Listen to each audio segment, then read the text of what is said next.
ആദ്യം തെളിയിക്കാനുള്ളത് എന്താണ് എന്ന് ചോദിച്ചു കഴിഞ്ഞാൽ, മുസ്ലിം ലീഗിന് കീഴ്പ്പെട്ടല്ല അല്ലെങ്കിൽ വഴങ്ങിയല്ല താൻ ഈ സംസ്ഥാനം ഭരിക്കുന്നത് എന്നുള്ളതാണ്. ജമാഅത്തെ ഇസ്ലാമി പറയുന്ന കാര്യങ്ങൾക്കനുസരിച്ചിട്ടാണ് വി സതീശൻ എന്ന മുഖ്യമന്ത്രി കേരളത്തിൽ ആക്ട് ചെയ്യുന്നത് എന്നുണ്ടെങ്കിൽ ഇവിടെ വലിയൊരു വർഗീയ ധ്രുവീകരണം ഉണ്ടാകും. അവിടെ വലിയൊരു നേട്ടം കൊയ്യാൻ പോകുന്നത് BJP ആയിരിക്കും എന്നുള്ളതൊരു വസ്തുതയാണ്. മാനദണ്ഡം അനുസരിച്ച് സീനിയോറിറ്റിയാണ് മാനദണ്ഡം എന്നുണ്ടെങ്കിൽ മുഖ്യമന്ത്രി ആകേണ്ട ആളുടെ പേര് രമേശ് ചെന്നിത്തല എന്നാണ്.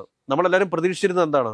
വി സതീശനെ കൺട്രോൾ ചെയ്യുന്ന ആ ഗ്രൂപ്പിന് വിധേയപ്പെട്ട് വി സതീശൻ പ്രവർത്തിക്കുന്ന രീതിയിലേക്ക് കാര്യങ്ങൾ പോയി കഴിഞ്ഞാൽ വളരെ വലിയ അപകടത്തിലേക്കായിരിക്കും കേരള സംസ്ഥാനം പോകുന്നത് എന്ന് മാത്രമല്ല, ദേശീയ തലത്തിൽ തന്നെ ഇതിന്റെ പ്രതിഫലനങ്ങൾ ഉണ്ടാവും. നമസ്കാരം സർ. ആദ്യം തന്നെ നിയുക്ത മുഖ്യമന്ത്രി വി സതീശന് ആശംസകൾ നേരുന്നു, അഭിവാദ്യങ്ങൾ നേരുന്നു.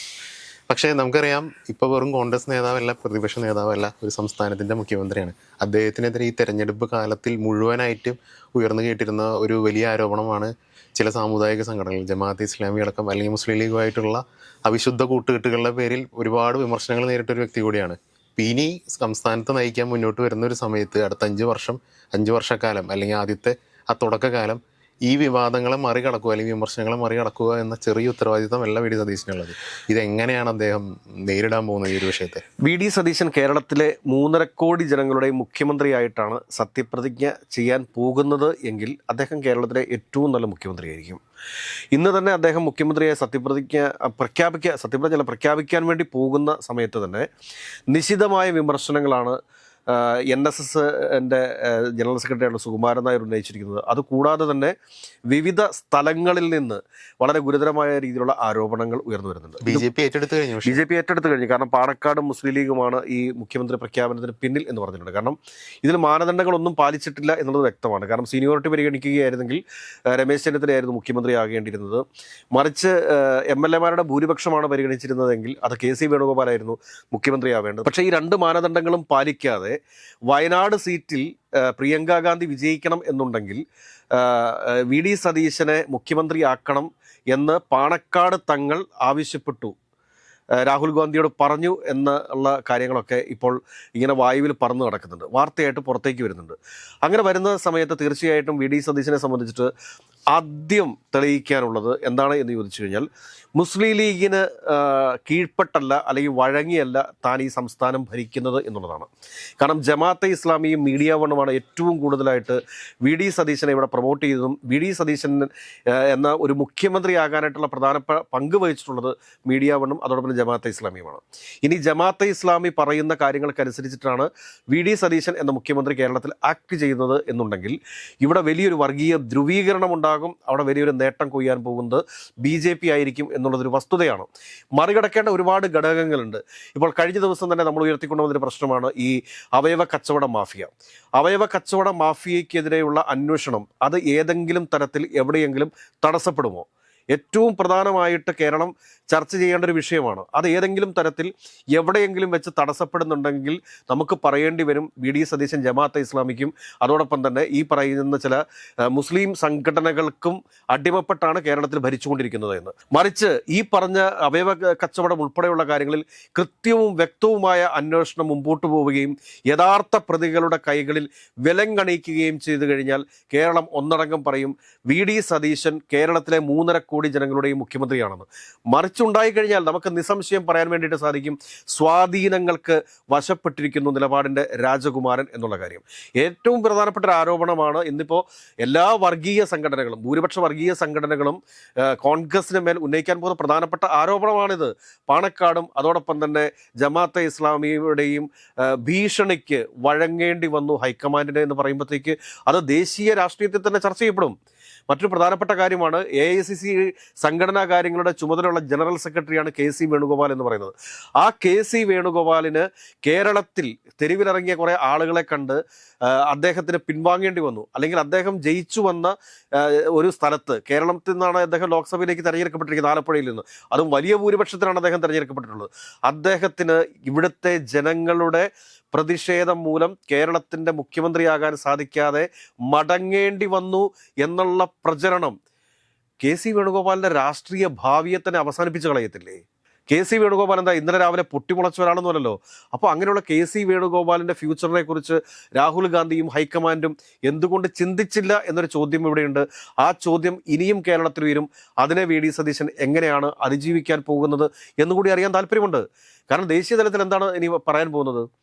AICCയുടെ ജനറൽ സെക്രട്ടറി ആയിട്ടുള്ള ഹൈക്കമാൻഡിൻ്റെ ഭാഗമായിട്ടുള്ള കെ.സി. വേണുഗോപാൽ, ഇതിനു മുമ്പ് നമുക്കറിയാലോ അശോക് ഗെഹ്ലോട്ട് AICCയുടെ സംഘടനാ കാര്യങ്ങളുടെ ചുമതലയുള്ള ജനറൽ സെക്രട്ടറി ആയിട്ടിരിക്കുന്ന സമയത്ത് രാജസ്ഥാനിൽ സച്ചിൻ പൈലറ്റാണ് തെരഞ്ഞെടുപ്പ് പ്രചരണങ്ങൾക്കെല്ലാം ചുക്കാൻ പിടിച്ചത്.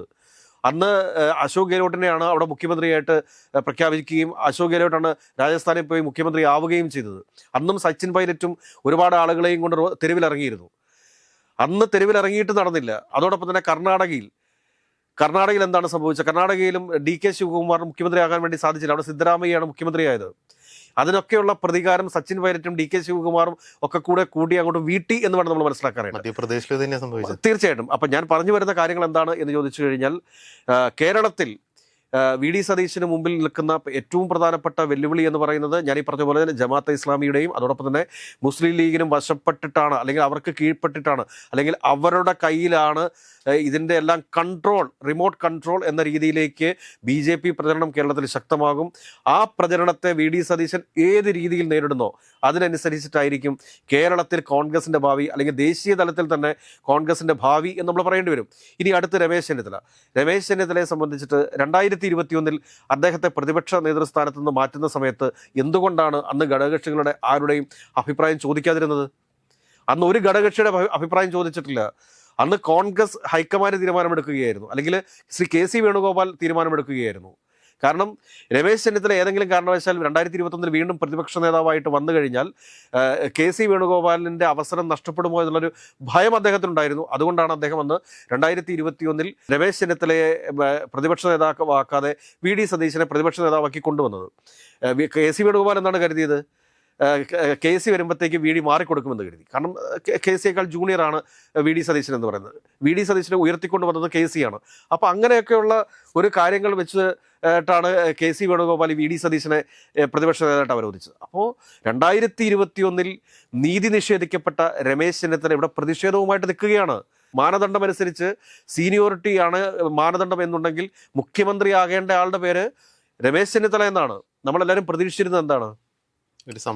ഒരു സമവായ എന്നുള്ള രീതിയിൽ മുഖ്യമന്ത്രിയായിട്ട് രമേശ് ചെന്നിത്തല വരുമെന്നാണ് കരുതിയിരുന്നത്. പക്ഷേ ഇനി ഹൈക്കമാൻഡിനെ വകവയ്ക്കാതെ തെരുവിൽ പ്രകടനം നടത്തി. എത്ര പേരാണെന്ന് പ്രകടനം നടത്തിയത്? ഉമ്മൻചാണ്ടിയുടെ ഫ്ലക്സ് വലിച്ചു കയറി, ശരിയല്ലേ? കെ.സി. വേണുഗോപാലിൻ്റെ ഫ്ലക്സിൽ കരിയോയിൽ ഒഴിച്ചു. ഇതൊക്കെ ഏതെങ്കിലും ഒരു കോൺഗ്രസ്സുകാരൻ ചെയ്തെന്ന് ഞാൻ വിചാരിക്കത്തില്ല. കാരണം വി.ഡി. സതീശനെ സംബന്ധിച്ച് വി.ഡി. സതീശന് മുമ്പിൽ നിൽക്കുന്ന ഏറ്റവും വലിയ വെല്ലുവിളി എന്ന് പറഞ്ഞു കഴിഞ്ഞാൽ വി.ഡി.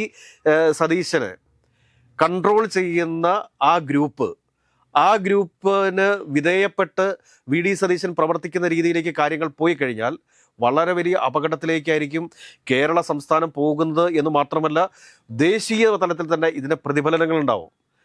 ദേശീയ തലത്തിൽ തന്നെ ഇതിൻ്റെ പ്രതിഫലനം ഉണ്ടാവും. കേരളത്തിൽ തന്നെ ഒരുപാട് വിമർശനങ്ങൾക്ക് വി.ഡി. സതീശൻ വിധേയപ്പെട്ടു പോയേക്കാം. മറിച്ച് വി.ഡി.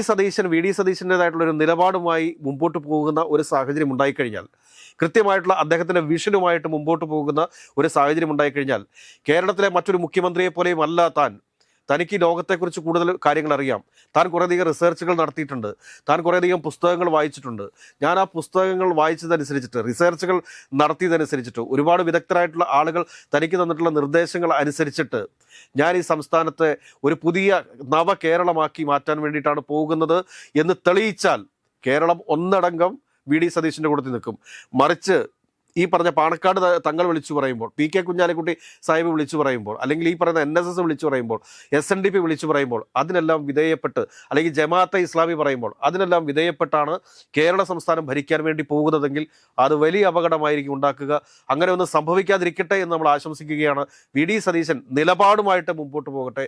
ഈ പറഞ്ഞ അവയവ കച്ചവടക്കാരെയൊക്കെ അറസ്റ്റ് ചെയ്ത് കൽത്തുറങ്കിലടയ്ക്കുന്ന തീരുമാനത്തിലേക്ക് വി.ഡി. സതീശൻ വന്നു കഴിഞ്ഞാൽ കേരളം ഒന്നടങ്കം എണീറ്റ് നിന്ന് വി.ഡി. സതീശന് വേണ്ടി കൈയടിക്കും. മറിച്ചാണെങ്കിൽ എല്ലാവരും വി.ഡി. സതീശനെതിരെ മുഷ്ടി ചുരുട്ടുക തന്നെ ചെയ്യും എന്ന കാര്യത്തിൽ ഒരു സംശയവും നമുക്ക് വേണ്ട. ഏതൊക്കെയാലും വരും ദിവസങ്ങളിൽ വി.ഡി. സതീശൻ എങ്ങനെ കേരളത്തെ നയിക്കുമെന്ന് നമുക്ക് സൂക്ഷ്മതയോടെ നിരീക്ഷിച്ച് ഇവിടെ തന്നെ ഇരിക്കാം.